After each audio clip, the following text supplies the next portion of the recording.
भीमराव अंबेडकर क्यों नहीं कहते थे गांधी को महात्मा? सूचना सिर्फ मान्यताओं और जानकारियों पर आधारित है। यहाँ ये बताना जरूरी है कि यह मेरा वीडियो किसी भी तरह की मान्यता, जानकारी की पुष्टि नहीं करता है।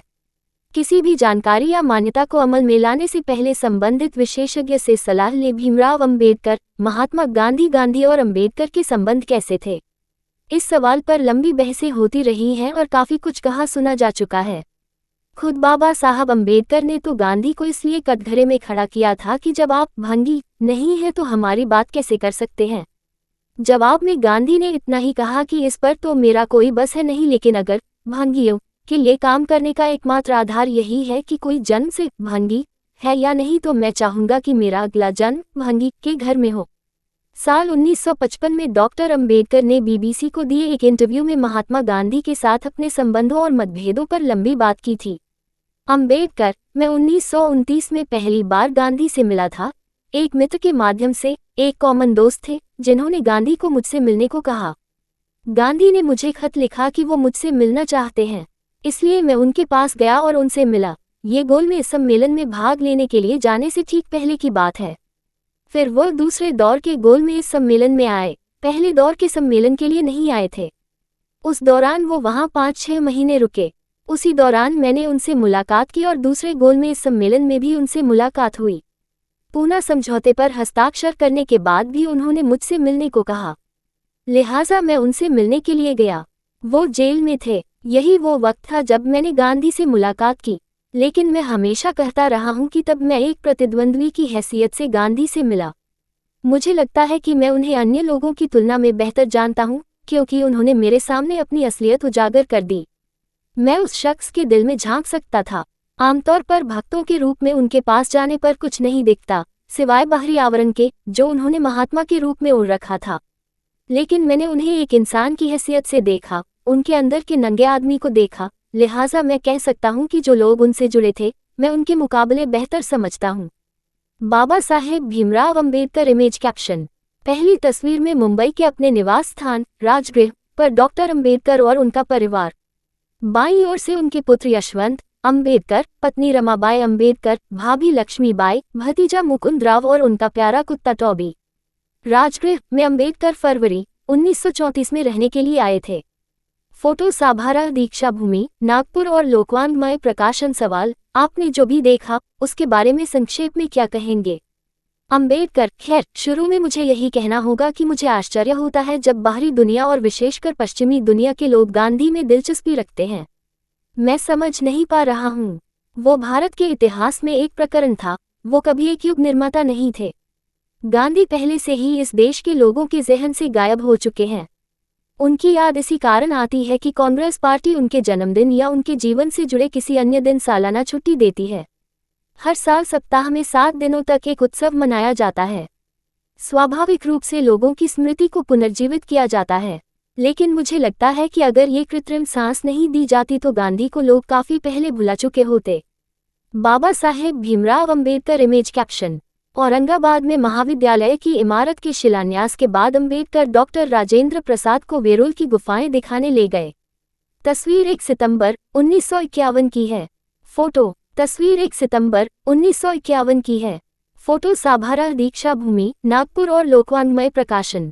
छोड़कर पॉडकास्ट आगे बढ़े। सवाल, क्या आपको ऐसा नहीं लगता कि उन्होंने मूलभूत बदलाव किए? आम्बेडकर, नहीं, कभी नहीं, बल्कि वो हर समय दोहरी भूमिका निभाते थे। उन्होंने युवा भारत के सामने 2 अखबार निकाले।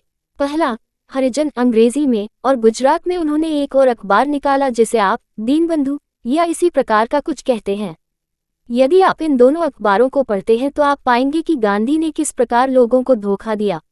अंग्रेजी समाचार पत्र में उन्होंने खुद को जाति व्यवस्था और अस्पृश्यता का विरोधी और खुद को लोकतांत्रिक बताया, लेकिन अगर आप गुजराती पत्रिका को पढ़ते हैं तो आप उन्हें अधिक रूढ़िवादी व्यक्ति के रूप में देखेंगे। वो जाति व्यवस्था, वर्णाश्रम धर्म या सभी रूढ़िवादी सिद्धांतों के समर्थक थे जिन्होंने भारत को हर काल में नीचे रखा है। दरअसल किसी को गांधी के हरिजन में दिए गए बयान और गुजराती अखबार में दिए उनके बयानों का तुलनात्मक अध्ययन करके उनकी जीवनी लिखनी चाहिए। गुजराती पेपर के 7 खंड हैं। पश्चिमी दुनिया सिर्फ अंग्रेजी पेपर पढ़ती है, जहां गांधी लोकतंत्र में विश्वास रखने वाले पश्चिमी लोगों के सम्मान में खुद को बनाए रखने के लिए लोकतांत्रिक आदर्शों की वकालत कर रहे थे। लेकिन आपको ये भी देखना होगा कि उन्होंने वास्तव में अपने स्थानीय पेपर में लोगों से क्या बात की थी। ऐसा लगता है कि किसी ने इसका कोई संदर्भ नहीं लिया है। उनकी जितनी भी जीवनियां लिखी गई हैं, वो उनके हरिजन और युवा भारत पर आधारित हैं और गांधी के गुजराती लेखन के आधार पर नहीं। Baba Saheb Bhimrao Ambedkar image caption. तस्वीर नेपाल की राजधानी काठमांडू में 20 नवंबर 1956 को आयोजित बौद्ध व्रात संघ की चौथी परिषद में अंबेडकर ने नेपाल नरेश महेंद्र और महास्थिर चंद्रमणि की उपस्थिति में अपना प्रख्यात भाषण बुद्ध और कार्ल मार्क्स दिया। फोटो साभारा दीक्षा भूमि, नागपुर और लोकवाङ्मय प्रकाशन। सवाल, फिर जाति संरचना में हरिजन को भगवान के रूप में प्रस्तुत करने के पीछे उनका असली इरादा क्या था? अंबेडकर, वो सिर्फ ऐसा चाहते थे। अनुसूचित जाति के बारे में दो चीजें हैं। हम अस्पृश्यता समाप्त करना चाहते हैं, लेकिन साथ ही हम ये भी चाहते हैं कि हमें समान अवसर दिया जाना चाहिए ताकि हम अन्य वर्गों के स्तर तक पहुंच सकें। अस्पृश्यता को बिल्कुल धो देना कोई अवधारणा नहीं है। हम पिछले 2000 वर्षों से अस्पृश्यता को धो रहे हैं। किसी ने इसके बारे में चिंता नहीं की है। हाँ, कुछ कमियां हैं जो बहुत हानिकारक हैं। उदाहरण के लिए, लोग पानी नहीं ले सकते हैं। लोगों के पास खेती करने और अपनी आजीविका कमाने के लिए भूमि नहीं हो सकती है। लेकिन उससे भी महत्वपूर्ण अन्य चीजें हैं, अर्थात देश में उनकी स्थिति एक समान होनी चाहिए और उनके पास उच्च पदस्थ होने के अवसर भी होने चाहिए, ताकि न केवल उनकी गरिमा बढ़े, बल्कि वो रणनीतिक स्थितियों में रहते हुए अपने लोगों की रक्षा कर सकें। गांधी इस विचार के बिल्कुल विरुद्ध थे, बिल्कुल खिलाफ। Baba Saheb Bhimrao Ambedkar image caption. मुंबई प्रदेश शेड्यूल कास्ट्स फेडरेशन और समाजवादी पार्टी की ओर से बोरीबंदर रेलवे स्टेशन पर आयोजित उनके स्वागत कार्यक्रम का एक हंसमुख पल। राय बहादुर सीके बोले के बैठने की जगह न होने के कारण अंबेडकर ने उन्हें अपनी गोद में बिठा लिया। उनके साथ में माय अंबेडकर। फोटो साभारा दीक्षा भूमि, नागपुर और लोकवाङ्मय प्रकाशन। सवाल, वो गांधी मंदिर में प्रवेश होने जैसे मुद्दों से संतुष्ट थे। अंबेडकर वो मंदिर में प्रवेश का अधिकार देना चाहते थे। अब हिंदू मंदिरों की कोई परवाह नहीं करता। अस्पृश्य इस बात को अच्छी तरह समझ चुके हैं कि मंदिर जाने का कोई परिणाम नहीं है। वो अस्पृश्य ही बने रहेंगे, चाहे वो मंदिर जाए अथवा नहीं। उदाहरण के लिए, लोग अछूतों को रेलवे में यात्रा करने की इजाजत नहीं देते। अब उन्हें कोई फर्क नहीं पड़ता, क्योंकि रेलवे उनके लिए अलग से कोई व्यवस्था नहीं करने जा रही। वो ट्रेन में एक साथ यात्रा करते हैं। जब भी रेल में हिंदू और अस्पृश्य साथ यात्रा करते हैं तो वो अपनी पुरानी भूमिका में होते हैं। Baba Saheb Bhimrao Ambedkar image caption. कानून मंत्री doctor Ambedkar Hindu code bill पर संसद में चर्चा करते हुए। फोटो साभारा दीक्षा भूमि, नागपुर और लोकवाङ्मय प्रकाशन। सवाल, तो क्या आप कहना चाहते हैं कि गांधी रूढ़िवादी हिंदू थे? अंबेडकर, हाँ, वो बिल्कुल रूढ़िवादी हिंदू थे। वो कभी एक सुधारक नहीं थे। उनकी ऐसी कोई सोच नहीं थी। वो अस्पृश्यता के बारे में सिर्फ इसलिए बात करते थे। वो अस्पृश्यता के बारे में सिर्फ इसलिए बात करते थे कि अस्पृश्यों को कांग्रेस के साथ जोड़ सकें। ये एक बात थी। दूसरी बात, वो चाहते थे कि अस्पृश्य स्वराज की उनकी अवधारणा का विरोध न करें। मुझे नहीं लगता कि इससे अधिक उन्होंने अस्पृश्यों के उत्थान के बारे में कुछ सोचा। सवाल, क्या आपको लगता है कि गांधी के बिना राजनीतिक आज़ादी मिल सकती थी? अंबेडकर, जी हाँ, मैं निश्चित रूप से कह सकता हूँ। ये धीरे धीरे हो सकता था, लेकिन व्यक्तिगत रूप से मुझे लगता है कि अगर स्वराज भारत में धीरे धीरे आता तो ये लोगों के लिए फायदेमंद होता। विकृतियों से ग्रस्त हर समुदाय या लोगों का हर समूह स्वयं को मजबूत करने में सक्षम होता अगर ब्रिटिश सरकार से सत्ता हस्तांतरण धीरे धीरे होता। आज हर चीज एक बाढ़ के समान आ गई है। लोग इसके लिए तैयार नहीं थे। मुझे अक्सर लगता है कि इंग्लैंड में लेबर पार्टी सबसे वाहियात पार्टी है। Baba Saheb Bhimrao Ambedkar image caption. अंबेडकर की मुंबई की कान्हेरी गुफाओं की सैर। तस्वीर 1952-53 की है। फोटो साभारा दीक्षा भूमि, नागपुर और लोकवाङ्मय प्रकाशन। सवाल, क्या गांधी में धीरज नहीं था या कांग्रेस पार्टी में? अंबेडकर, मुझे नहीं मालूम कि अचानक इटली आज़ादी देने के लिए तैयार क्यों हो गए। ये एक गोपनीय विषय है जो मुझे लगता है कि इटली किसी दिन अपनी जीवनी में दुनिया के सामने लाएंगे। वो उस मुकाम तक कैसे पहुंचे? किसी ने अचानक इस बदलाव के बारे में नहीं सोचा था।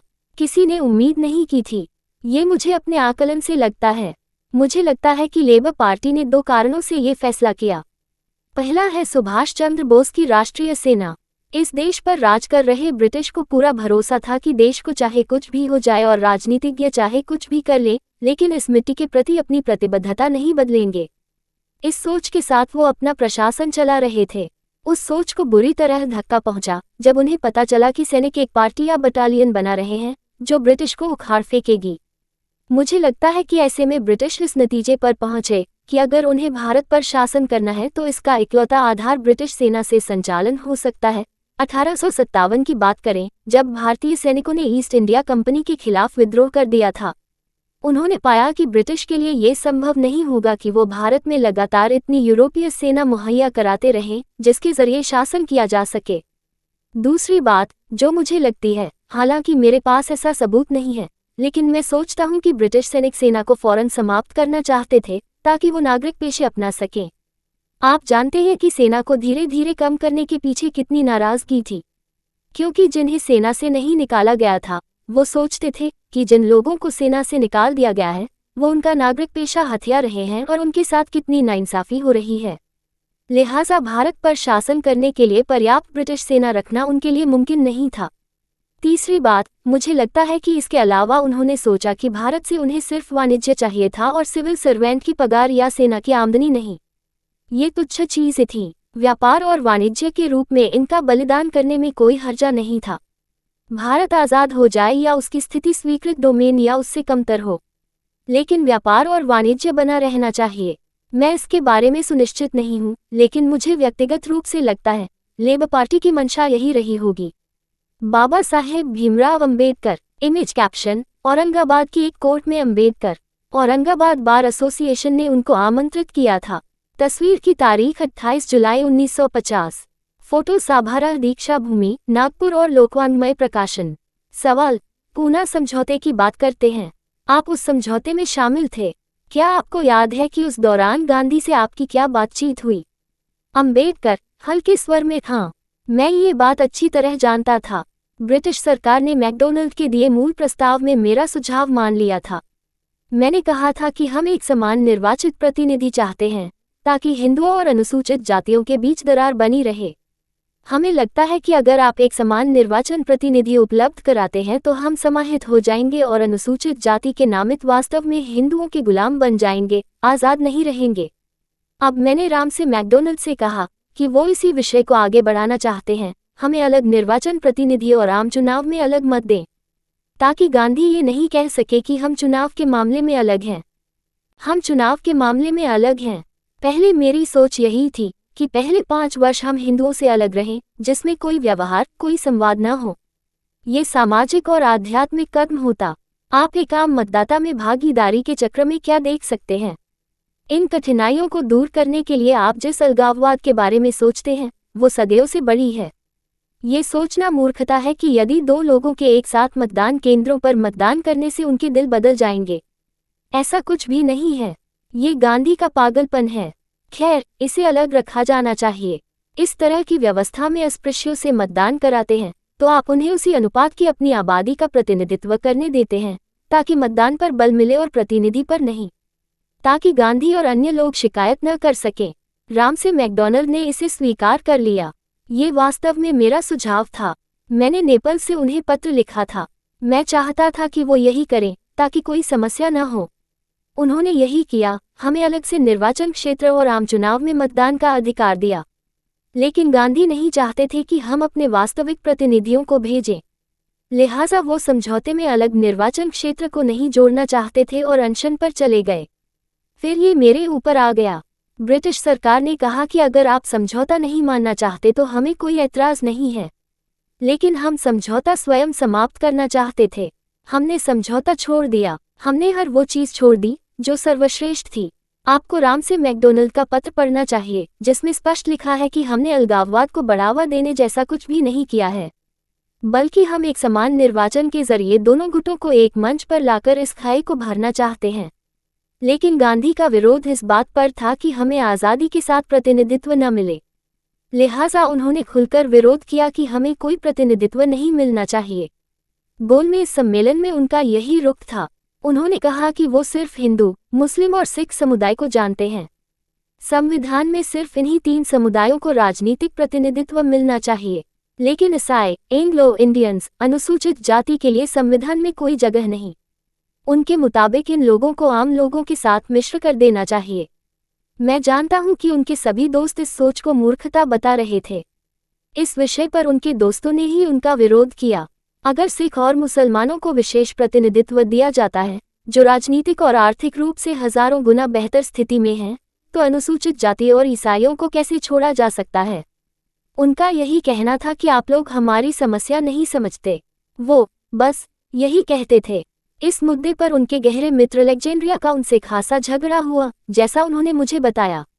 एक फ्रेंच महिला, जो उनकी अनुयायी थी, मैं उसका नाम भूल गया, उसने भी गांधी से जमकर झगड़ा किया कि हम इस सोच को समझ नहीं पा रहे। या तो आप कहें कि हम किसी को कुछ नहीं देंगे और एक सामान्य प्रक्रिया होनी चाहिए। हम इस बात को समझ सकते हैं कि आप इसमें लोकतांत्रिक प्रक्रिया देखते हैं, लेकिन ये कहना कि मुसलमानों और सिखों को प्रतिनिधित्व देना और अनुसूचित जातियों को नहीं, अजीब लगता है। वो कोई जवाब नहीं दे पाए। कोई जवाब नहीं। हमने ये उपाय सुझाया था। शुरू में उन्होंने भी इसे स्वीकार नहीं किया। जब उन्होंने खत में लिखा, राम से मैकडोनल्ड ने कहा कि अनुसूचित जातियों के पास कुछ भी नहीं है, कोई प्रतिनिधित्व नहीं है। फिर उनके दोस्तों ने ही कहा कि वो ज़रूरत से ज़्यादा कर रहे हैं और इसमें कोई उन्हें समर्थन नहीं देगा। फिर मालवीय और अन्य लोग मेरे पास आए और कहा कि क्या आप इस समस्या के समाधान में हमारी मदद नहीं कर सकते? मैंने कहा कि हमने ब्रिटिश शासन से जो पाया है, उसकी बलि चढ़ाकर आपकी मदद नहीं करना चाहते। बाबा साहेब भीमराव अंबेडकर इमेज कैप्शन, अपने शिक्षण संस्थान के विद्यार्थियों का राजनैतिक ज्ञान परिपक्व हो। इस सिलसिले में अंबेडकर ने मुंबई के सिद्धार्थ महाविद्यालय की विद्यार्थी संसद में 11 जून 1950 को हिंदू कोड बिल के समर्थन में भाषण दिया। फोटो साभारा दीक्षा भूमि, नागपुर और लोकवाङ्मय प्रकाशन। सवाल, और आप अपने विचार पर टिके रहे? अंबेडकर, हल्के स्वर में, जैसा मैंने कहा कि मैंने दूसरा विकल्प सुझाया था। विकल्प ये था कि हम अलग इलेक्टोरेट छोड़ने को तैयार नहीं थे, लेकिन इसके लिए तैयार थे कि आप कुछ भी परिवर्तन कर सकते हैं। अंतिम चुनाव में खड़े होने वाले अनुसूचित जाति के उम्मीदवारों को पहले प्राथमिक चुनाव में अनुसूचित जाति के सदस्य ही चुनते। अनुसूचित जाति के सदस्य ही चुनते। उन्हें 4 लोगों को चुनना चाहिए। फिर उन 4 लोगों को आम चुनाव में खड़ा होना चाहिए। हमारे पास सर्वश्रेष्ठ आना चाहिए, ताकि हम कुछ भरोसा दे सके कि आप अपने उम्मीदवार को वापस न लें। ऐसे में हम उन लोगों को चुन सकेंगे जो संसद में हमारी आवाज़ बन सके। ये प्रस्ताव गांधी को स्वीकार करना था, तो उन्होंने किया। हमें इस प्रस्ताव का सिर्फ एक चुनाव में फायदा मिला, 1937 के चुनाव में। फेडरेशन ने चुनाव में बहुमत हासिल किया। गांधी के एक भी उम्मीदवार को जीत नहीं मिली। बाबा साहेब भीमराव अंबेडकर इमेज कैप्शन, अखिल भारतीय दलित फेडरेशन का चुनावी घोषणा पत्र, 1946। फोटो साभारा दीक्षा भूमि, नागपुर और लोकवाङ्मय प्रकाशन। सवाल, तो क्या उन्होंने अपनी ओर से भारी मोल तोल किया? अंबेडकर, बिल्कुल, उन्होंने तोल मोल किया। मैंने कुछ नहीं कहा। मैं आपकी जिंदगी बचाने को तैयार हूँ, बशर्ते आप रियल मत बने। लेकिन मैं अपने लोगों के जीवन के साथ खिलवाड़ करके आपकी जिंदगी बचाने नहीं जा रहा। आप देख सकते हैं कि इसके लिए मैंने कितना परिश्रम किया। मैं इस बात को अच्छी तरह जानता हूँ। मैं आपकी सनक के लिए अपने लोगों के हितों का बलिदान नहीं करने जा रहा हूँ। ये सिर्फ उनकी सनक थी।